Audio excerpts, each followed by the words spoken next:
lihat dia memukul-mukul dirinya sendiri dengan cambuk. Inilah pengorbanan diri dia kepada jin. Ini buhul-buhul. Ya, sihir selalu ada seperti ini. Sihir selalu ada buhul-buhul seperti ini. Selalu ada ikatan-ikatan yang dijampi-jampi. Ya, dan berbagai macam bentuknya. Sihir selalu ada seperti ini. Baik dari benang ataupun dari kain, bahkan kadang-kadang dari rambut. Saya ketika di Damam, banyak sekali majikan-majikan yang berstatus Arab Saudi, berkewarganegaraan Arab Saudi, mereka bawa ini ya yang dilakukan oleh tenaga kerja kalian, yaitu rambut-rambut diikat-ikat, ya, rambut bayangkan diikat, ya, diikat itu kan kecil sekali. Maka subhanallah, dengan izin Allah, dan ini saya rasakan sendiri, kita yakin baca surah Al-Fatihah, kemudian surat Qul a'udzu birabbil falaq, Qul a'udzu birabbin nas, ya, maka itu rambut yang kecil-kecil itu terbuka. Ya, silahkan yang lain.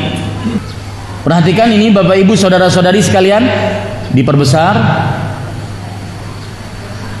Ini yang saya sebut perbuatan sihir. Sihir itu pasti selalu ada prakteknya. Dan ini dia yang berkaitan dengan si pasien. Ini kopiah. Ya, kopiah di dalamnya semua rambut satu keluarga. Jadi satu keluarga kena sihir. Disihir dengan rambut. Rambut semuanya dijampi-jampi, diikat satu-satu. Ya, diikat satu-satu. Dan ini adalah pembalut wanita yang nanti di dalamnya akan terlihat, kita akan lihat bersama bagaimana dia menuliskan ayat-ayat suci Al-Quran, di antaranya ayat suci Al-Quran yang paling mulia. Apa itu ayat suci Al-Quran yang paling mulia? Ayat kursi, surat Al-Baqarah ayat 255. Ya, dengan darah haid, kita akan lihat nantinya. Nah, ini semuanya adalah praktek sihir. Ya, dan seperti yang saya katakan tadi, selalu ada buhul-buhulnya. Buhul itu harus dibuka. Ya, harus dibuka, sebelumnya tentunya harus didapatkan. Nah, cara mendapatkannya tadi berdoa kepada Allah Subhanahu wa taala. Berdoa kepada Allah agar Allah menunjukkan di mana buhul itu. Ya. Nah, ini harus dibuka satu-satu. Biasanya ada jarumnya, biasanya ada ikatan-ikatan benangnya. Kemudian lihat, dia pakai plastik di situ. Kenapa pakai plastik? Karena plastik susah untuk hancurnya. Seperti yang saya katakan, buhul ini nanti diletakkan pada tempat-tempat yang jarang dijamah oleh manusia. Karena kalau terjamah kemudian hancur, maka pengaruh sihirnya hancur dengan izin Allah Subhanahu wa taala. Makanya nanti kita akan lihat, ya. Kita akan lihat para ikhwah sekalian dirahmati oleh Allah Subhanahu wa taala, bagaimana sihir tersebut atau praktek sihir buhul-buhul itu disimpan di tempat-tempat terpencil. Disimpan di tempat-tempat terpencil. Nah, ini rambut, ya, sampai anak kecil disebutkan dalam cerita ini. Ini Syekh bercerita, Syekh Adil tadi bercerita bahwasanya sampai anak yang 7 tahun kena sihir. Semua rambut dari keluarga tersebut. Maka perhatikan Bapak Ibu saudara-saudari yang dimuliakan oleh Allah, barang-barang yang kental dengan tubuh kita, kalau seandainya ada orang yang hasad, iri dengan kita, jaga baik-baik. Jangan sampai jangan sampai diberikan seenaknya. Ini juga rambut, dan lihat rambutnya agak tipis, menunjukkan bahwasanya ini adalah rambut dari anak kecil. Ya, rambut dari anak kecil, karena disebutkan dalam riwayat, dalam cerita ini bahwasanya mereka mendapati satu keluarga kena sihir. Mungkin agak dipercepat sedikit. Saya ingin memperlihatkan bagaimana, ya, ini sama saja. Ya, ini. Nah, ini yang saya katakan bahwasanya darah haid ditulis. Ayat kursi ditulis dengan darah haid.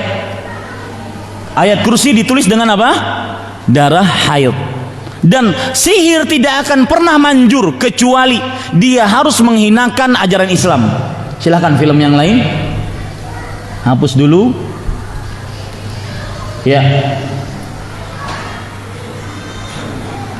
Ini contoh sihir, seperti yang saya katakan, sihir itu akan disimpan, praktek sihirnya itu disimpan di tempat-tempat yang susah untuk dijamah oleh manusia. Seperti ini, ya, di rumah yang sudah kosong, yang tidak dihuni lagi, maka diletakkan di situ sihirnya.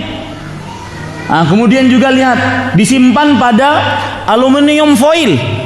Kenapa aluminium foil? Karena susah untuk hancurnya. Ya, kertas aluminium foil ini susah untuk hancurnya, karena pengaruh sihir akan masih berlaku selama buhul-buhul itu ada.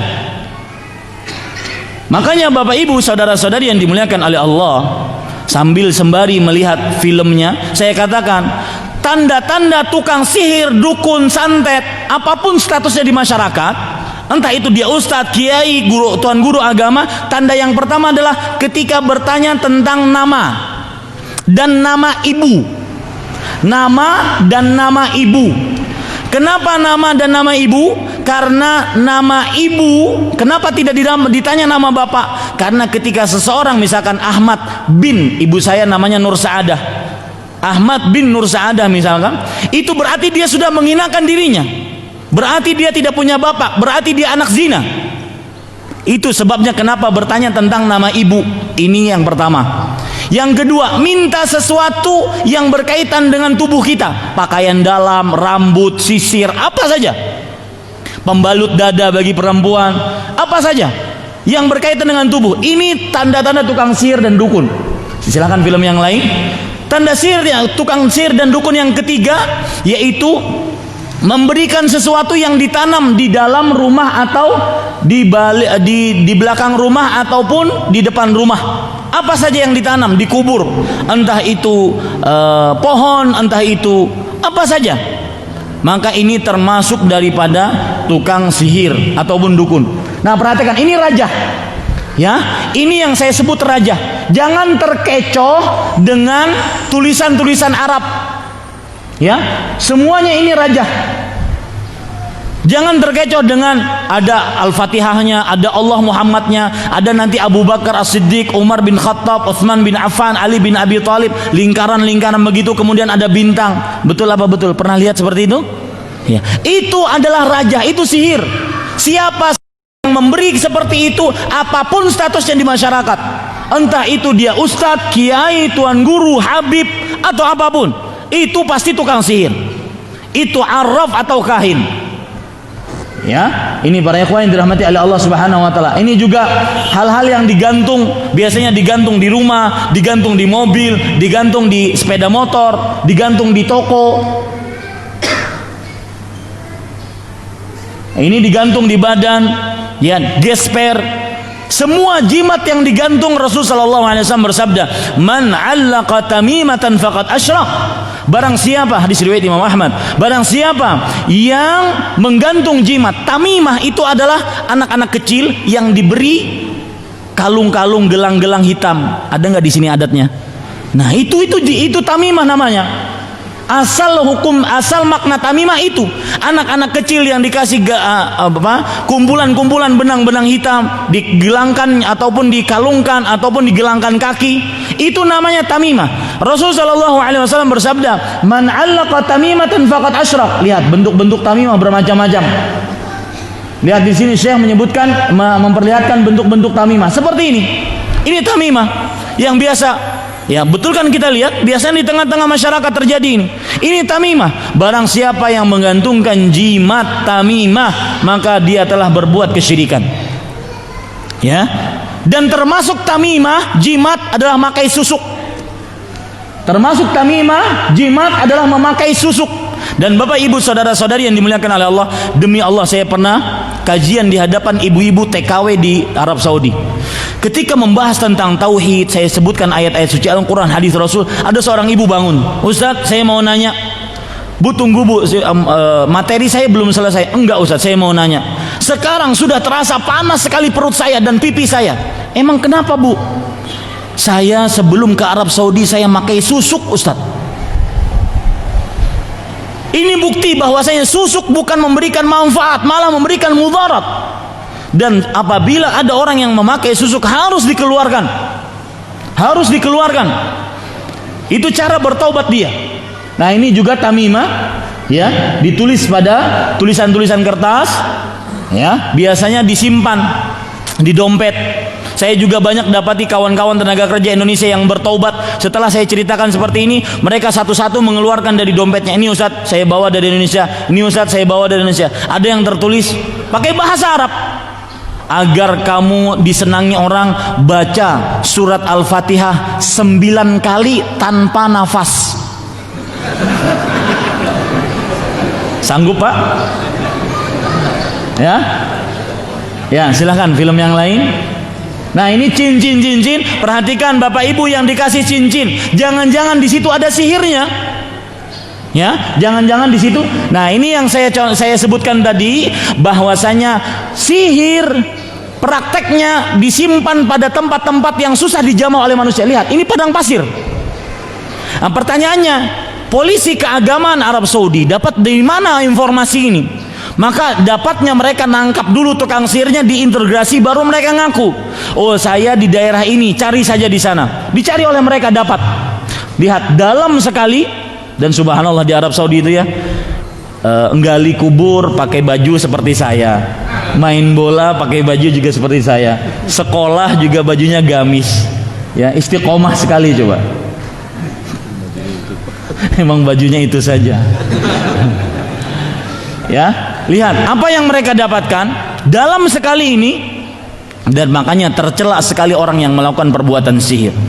Untuk seperti ini saja mereka tujuannya adalah memisahkan keluarga, membuat istri menjadi benci kepada suami, membuat anak tidak suka kepada orang tuanya. Makanya doa orang yang kena sihir, orang yang terzalimi kabul.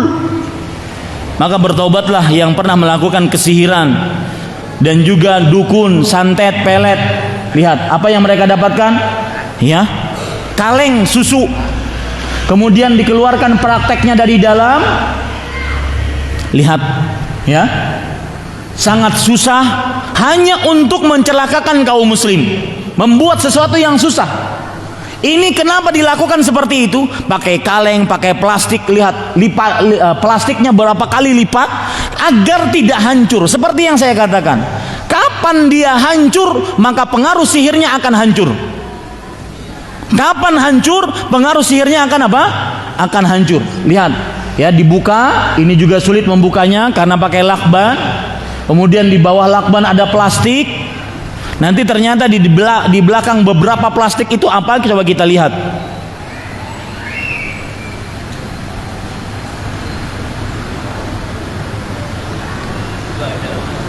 Plastik lagi, ya, terakhir plastik lagi.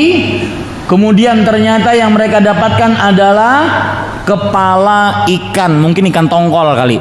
Padahal enak digoreng tuh.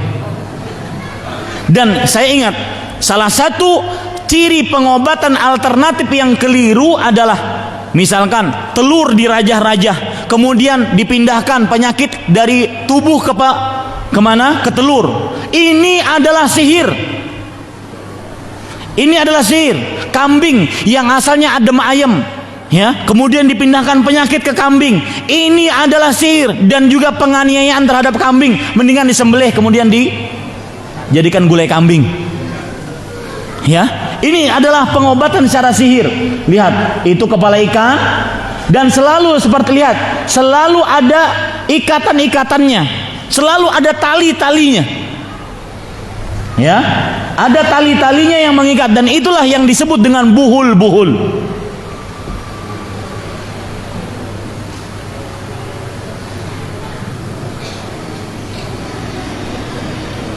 Sekali lagi Bapak Ibu Saudara, jangan percaya yang bisa memindahkan penyakit. Telur yang asalnya bisa digoreng, bisa dimakan, bisa didadar, bisa di mata sapi, ini dipindahkan penyakit, kemudian ketika dipecah kelihatan darahnya, kelihatan kotorannya. Itu sihir. Ya, itu sihir. Tidak ada keraguan di dalamnya. Kenapa? Karena itu memakai rajah-rajah. Itu sihir. Meskipun Bapak Ibu Saudara-saudari sekalian, itu manjur. Meskipun yang diobati ternyata sembuh, bukan ukuran. Ya, nah lihat itu buhulnya. Ya, ini terdapat buhulnya. Lihat, harus dibuka Pak. Meskipun benangnya kecil harus dibuka. Dan tentunya ketika membuka, dan saya sudah mencobanya, dengan yakin kita baca surat Al-Fatihah, Qul a'udzu birabbil falaq, Qul a'udzu birabbin nas, maka insya Allah akan terbuka. Setelah terbuka dimusnahkan, dibakar. Maka insya Allah akan hancur apa? Pengaruh sihir tersebut. Ya, silahkan yang lain. Tentang apa lagi yang lain? Kalau tidak kita masuk kepada pertanyaan. Yang terakhir, afwan, yang terakhir yang ada baju merah itu, kita melihat dukun itu. Nah, ini yang saya ceritakan, dukun yang tadi ditangkap, yang katanya kenapa kamu menangis? Karena saya punya jin, kok nggak beritahu saya? Saya ditangkap, ini orangnya. Ya, dan lihat pengorbanan, penyembahan diri dia kepada jin. Lihat dia memakai, dan ini Syekh Adil bin Tahir Al-Muqbil, ya, beliau mudah-mudahan termasuk orang yang diberikan pahala oleh Allah Subhanahu wa taala. Sangat berani berhadapan dengan dukun seperti ini. Dan memang tidak perlu kita takut. Allah berfirman, "Wala yuflihus sahiru haitsu ata." Para tukang sihir tidak akan pernah beruntung, tidak akan pernah menang. Apapun yang dia lakukan, lihat dia memukul-mukul dirinya sendiri dengan cambuk. Inilah pengorbanan diri dia kepada jin. Ya, memukul-mukul dirinya dengan cambuk. Itulah pengorbanan dirinya kepada jin.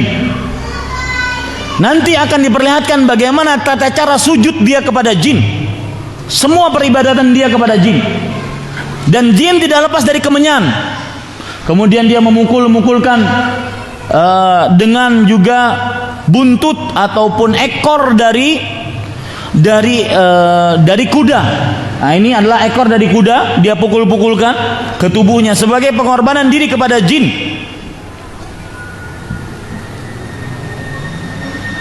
Ya, agak dipercepat. Kita ingin melihat dia sujud, kemudian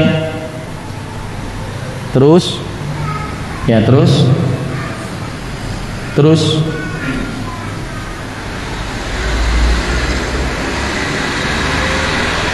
ya, perhatikan. Nah, ini adalah bekas menyembelih dia. Jadi Syekh bercerita bahwasanya ini kamar bau busuk. Kenapa? Karena dia menyembelih ayam di dalam situ sebagai penyembelihan kepada jin. Ya. Dan kamar ini bau sangat busuk. Lihat bekas-bekas darahnya. Kamar ini sangat busuk. Terakhir kita perlihatkan dia sujud kepada jin. Ya, sebentar. Nah, ini contoh sujud dia kepada jin. Ya, sujud dia kepada jin.